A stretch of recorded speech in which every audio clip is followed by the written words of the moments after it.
Good day. My name is Todd Ranney. I'm one of the voice faculty at Mansfield University of Pennsylvania, and it's my pleasure today to talk to you a little bit about the changing voice, particularly found in young men at around the middle school age time, although it can vary sometimes as early as late elementary school and even early high school, potentially. But certainly a voice that we find quite a bit for many of you teaching that we have in this offering of our Young Men's Festival that we offer every year here at Mansfield. And unfortunately, this year we're not able to meet in person, but we're still able to give you some information and have some way to participate with you in your effort to produce the best voices you possibly can while you're working with them. And it's a delight here today to get started with you in what I have to say.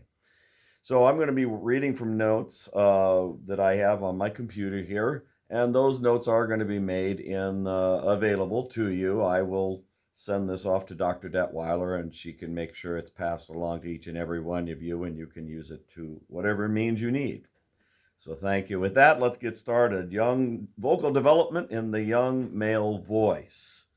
One of my areas of expertise within my dissertation field was that of the development of the young male voice, particularly the young high school male voice, the just post changed voice. But yet I have had numerous encounters with teaching young students, young boys, before their voices had changed as well.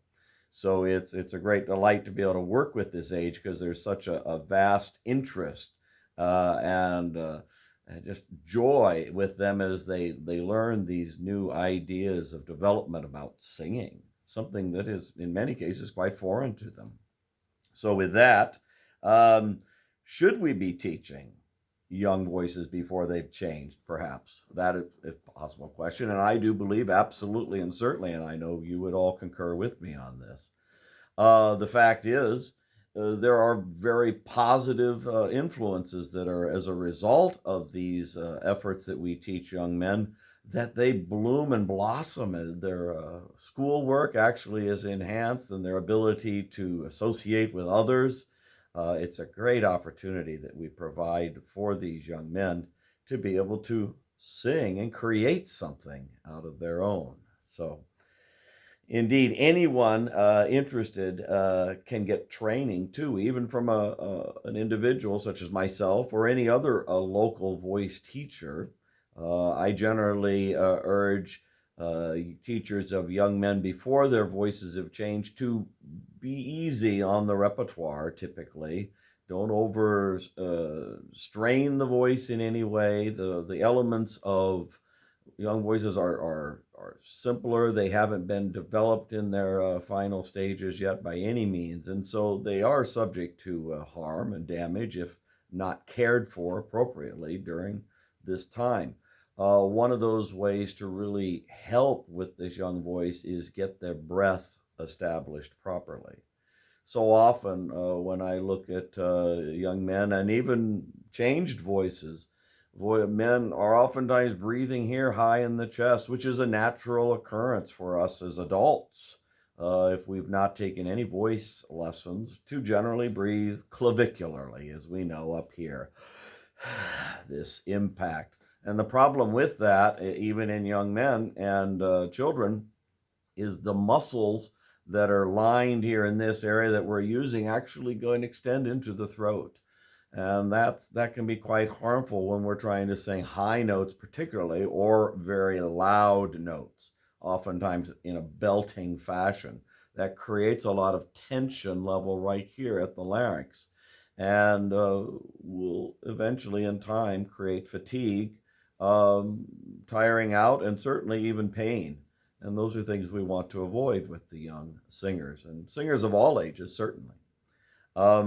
So with that in mind, I generally try to suggest with my students the development of what we certainly know and refer to as diaphragmatic breathing, that breathing element that comes from lower in the use of the abdominal muscles. I'll even move my machine here a little bit for you to see that. So, and the expansion of the lower ribs below the sternum, these ribs down here, to extend outward, not engaging this in this area at all, but rather this whole midsection of the breathing apparatus. So expansion out with the abdominal muscles, which is the diaphragm, distending downward, pushing against the internal organs, and with a relaxed abdominal wall, that's allowing the abdominal wall to expand outward.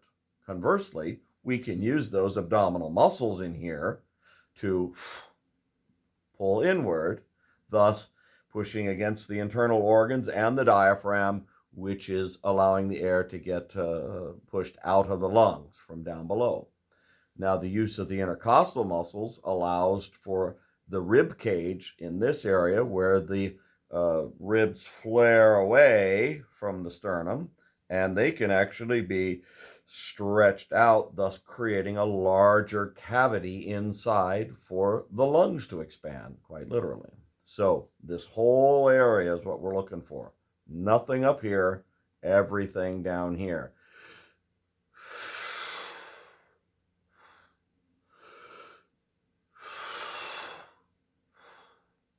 So this area right here, that's what I generally always work with my young students with, both male and female, in that regard.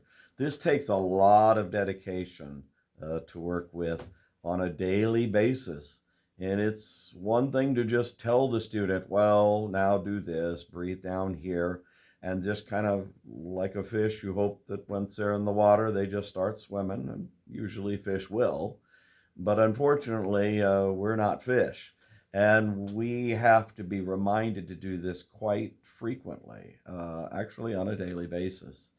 So if somehow you can incorporate at the beginning of each school year the opportunity to kind of investigate this and develop this practice with your students, you will have marked results with your students from year to year as they start to develop this lower breathing path, because it will free up the laryngeal structure of the neck so they can keep their throat open while singing, especially as they go to high notes. And that's what we're looking for. Free approach to singing. Now, with the changing voice, or the voice before it has changed specifically, there may be a process that the range isn't quite as developed to as full of a capacity yet, especially during those months right before the change has occurred. Those ranges are going to be minimized, oftentimes even less than an octave. So trying to push those voices above their range, or even allowing some of those voices to do that vocal fry thing that some of those young men try to emulate, like John Wayne or some macho, I guess, sounding actor, perhaps. That can be harmful on the voice. It's putting undue strain on the laryngeal structure and the thyroarytenoid muscle, which is, of course, the vocal folds. And we've got to be very careful about allowing them to do this sort of potential harm to them, because this could lead over into their voices with some trauma after their voices have changed. And we've got to be careful to avoid any kind of stress on that. So find repertoire that stays within a more minimal range for these young men while they're going through this change. That way is to prevent any possible harm to their voices. So this happens and can happen pretty much in puberty, anywhere between the age of 12 and 15. It's just kind of per student. It's hard to say. There's certainly examples that go beyond 15. I've known some juniors in high school to even still be talking up here and haven't quite gotten to the point of having that accessibility to the lower yet, and I've worked with many of those. Still, you work breath, you work good posture, you work relaxation in the throat, allowing the throat to learn to be opened while they're singing, much like the idea when we talk about yawning. That whole sensation of yawning creates that openness the throat opens wide, the tongue drops down, the jaw comes down, the soft palate lifts up. And I'm sorry if any of you are engaging in this activity right now, but those things will happen as well. This whole idea, though, but it's not the constraint or the constriction of the yawn specifically, but rather the initiation of that response as the muscles first go. That's the free and open process that we want for singing, that creates space and an open passageway to the lungs. Then the air, as it's being delivered here in the process of the abdominal and the diaphragmatic structure, is being able to just go directly right up to the thyroretinoid, the vocal fold again, and be able to deliver the sound accordingly without any constriction or restriction in any way. That's what we're looking for here. So, with the changing voice, limit the range that they go. Don't push them. It's going to be, the range is going to be in their lower middle ranges perhaps. And just let it naturally go. Don't force them to go low. Don't force them to, in other words, don't make them be a bass, even though sometimes you would like to have a bass. If you're doing 3-part music, it's nice to have those early branchers that go down low, but it's not always safe if you're pushing them down. At the same time, if the voice is naturally going down low, you can't necessarily make a tenor out of them. Keep the ranges within about an octave range, certainly in that time period just after their voices have changed, and then gradually increase to maybe as much as an octave and a half. But again, good solid breath is important in this process, and relaxation in the neck. If they are experiencing any kind of tension or closure, this will create pain in their voice. Students are often reluctant to say anything about the fact that they're experiencing pain because that might seem wrong and they don't want to admit to that. But you need to urge them to be truthful. I'm frequently asking my students every time I see them, if we go through an exercise, and especially if we stretch to a higher note, I will always ask them, now, how did that feel? Did that feel okay? Was there any pain associated with that? Was there any tightness associated with that?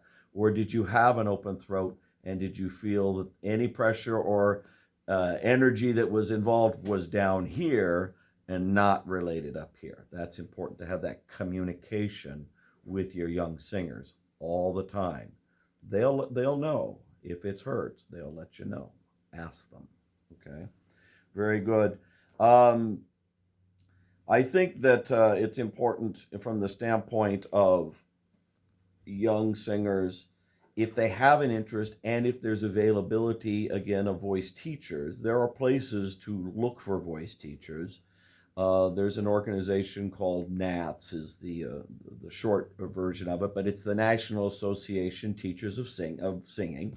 I'm a member, and our other voice faculty here, for instance, at Mansfield University are also members.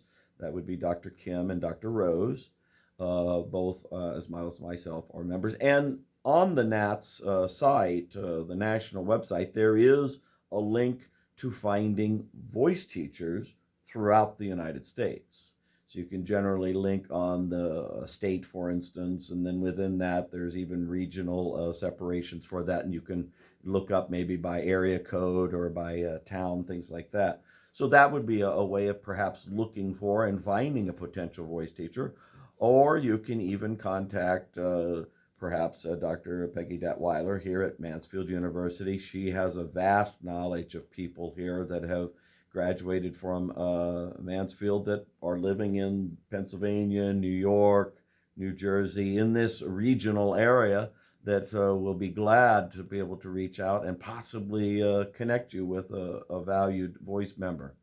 I know it's difficult for you teaching on a daily basis to be able to extend even farther and give students necessary individual instruction. It's daytime, and the work that you're doing with your kids, it's exhausting. I know my wife recently retired from a very long career as a high school and elementary school teacher over many, many years back in the Ohio area. And I just remember often her coming back, just how exhausting the day. And I served as accompanist for her for many, many years at her high school choir. So I saw the kids, I saw the work was going. So I know exactly what you're going through. That ability to be able to have enough energy at the end of the day to be able to then work with whomever you have there and to give them individualized instruction is very difficult. Um, but I think it's necessary, especially for students that have an eager interest in it. We certainly suggest to students all the time to pick up a band instrument or perhaps an orchestral instrument, and many of those students end up getting a teacher perhaps to first instruct them to be able to get them involved with the ensemble, the band, or the orchestra. Absolutely valuable instruction and tutelage to be able to help encourage them and foster their interest. Well, we as singers, as choral instructors, should be able to be looking out and giving these students either our own personalized instruction or find somebody who can work with them. I hope you will look into those options for your students as well. I oftentimes refer to the art of singing as an athletic event. There is much athleticism in singing. We're using muscles, just like the athlete. And so in regards to that, it is essential and very important that we learn how to develop and coordinate those muscles. I spoke to you briefly a moment ago about the use of our abdominal muscles and the diaphragm, which is a muscle, and of course the intercostals, which are muscle. But it's not just a matter of identifying muscles, but it's a matter of learning how to coordinate and developmentally strengthen those muscles to work together. The thyroretinoid that I mentioned, the vocal folds are muscle. They have to be developed and trained. And indeed, this muscle up here, the vocal folds, cannot develop and train until the development of the energy of the breath has changed. Otherwise, the maximum amount of energy you have for your vocal cords is whatever you do in normal talking every day, or maybe the occasional yelling that somebody does, but that usually leads to being hoarse the next day. Well, that can't go around being hoarse and try to sing in a choir. That just won't work. So there are ways of singing without getting hoarse. And over time, it's that development, that coordination of muscular tissues that have to be strengthened. And it's that knowledge of you yourselves or a voice teacher that can help these students be able to draw this together day after day, week, month, years, to the point that they can sustain and be able to sing freely and expressively for the essentially what will become the rest of their lives. Because this early development is very, very crucial to maintaining a good, healthy process of singing that will go with them throughout their 60s and even into their 70s for young men. Very good. Types of songs to sing, certainly in the sense of solo music, there are numerous song selections you find in easy beginner books. Many of these are available through Shermer or Hal Leonard Publishing Company, and you can look them up easily online. I recommend starting out with that. Even sometimes foreign language pieces can also be good. I often have used Caro mio ben, which is one you may have remembered yourself from that old familiar 24 Italian hits book, or they come in a couple of other varieties too. There's 26 Italian now, 28 Italian. There's a lot of those books out there that are by different publishers. And Italian is actually a very good language to begin with because it has a lot of just very few, actually, I should say, pure vowels that we're working with. Only 7 vowel sounds. So it's a good way to kind of learn to develop a nice, good, focused forward sound that's free from any tensions here on the throat. And then There's wonderful American folk tunes that you can find available all the time, or even some British ones. The Sally Gardens, for instance, is great. I also like to use even some of the simpler musical theater selections. You could do things like On the Street Where You Live, for instance, would be an option that you could do, or maybe 10 Minutes Ago from Cinderella, something like that. The On the Street, by the way, is from My Fair Lady.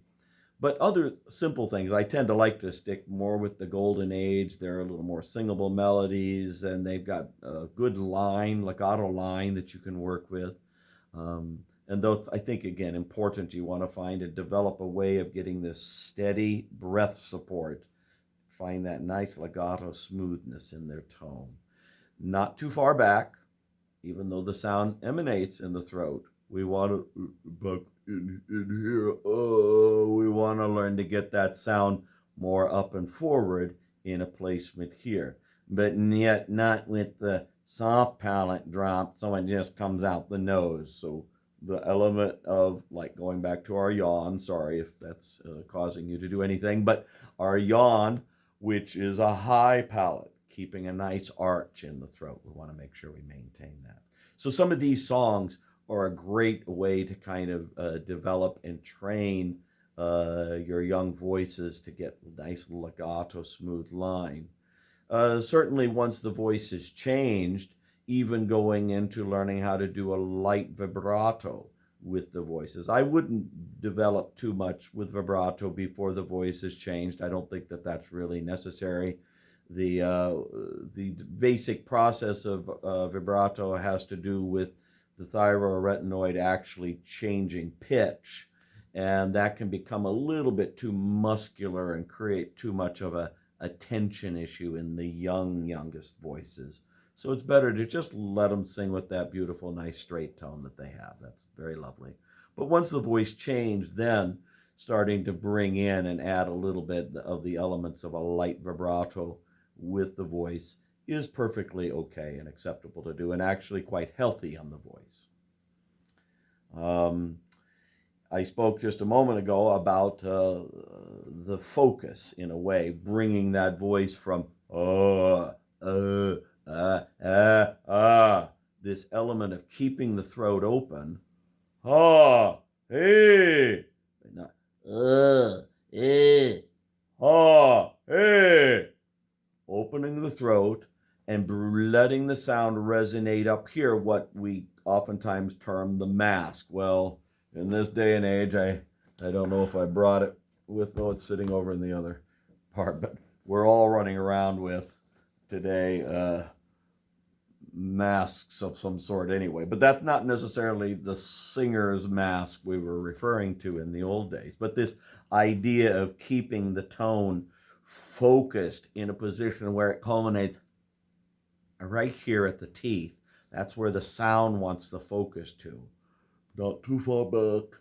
And then not even too far forward. We don't want to sound like Inspector Clouseau from the Peter Sellers Pink Panther series, but rather just a nice, bright, focused sound with a vertical, up and down oval shape like this.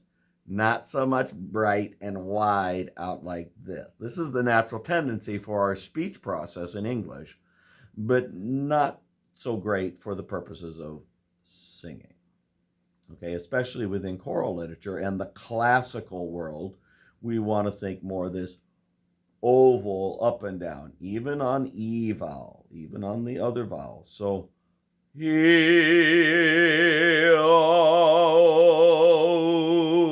learning to get this up and down position. That helps to also support the fact that your soft palate is high, arched like this. You've got space in your throat because you're keeping your throat open, much like you're taking an open, wide inhalation of air. And just maintain that, not through tension, but just expand the muscles and let them stay there, nice and relaxed. That's kind of what we're looking for. Okay. So open throat, very important. Let me see here. I think We've got quite a bit of information already put in, and much of this is in my handout that, as I said, will be forthcoming along with this process.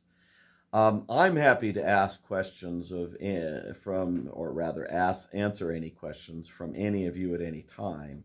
And I know Dr. Datweiler also is always happy to be able to answer. If you do have a question and would like to get in contact with me, my email address here at the university is Ranney, Ranney, at mansfield.edu. So Ranney at mansfield.edu. Send me a quick message, and if you would like to even speak by phone, I'm more than happy to make those arrangements with you as well about any problems that you may be having, or if there's a time you would like to bring a student over here to the university, we could work out a little lesson or something, an evaluation. I've done this in the past for teachers that would like to do that. And give us an opportunity to show off our campus here. While you're not able to see it this year, we hope that next year things will be able to return back to normal, and we will be able to yet again invite you and your many talented students that you would like to bring with you to Mansfield University. So with that, I wish you all peace, health, and safety in these times, and we look forward to seeing you again. Thank you very much for joining me this evening.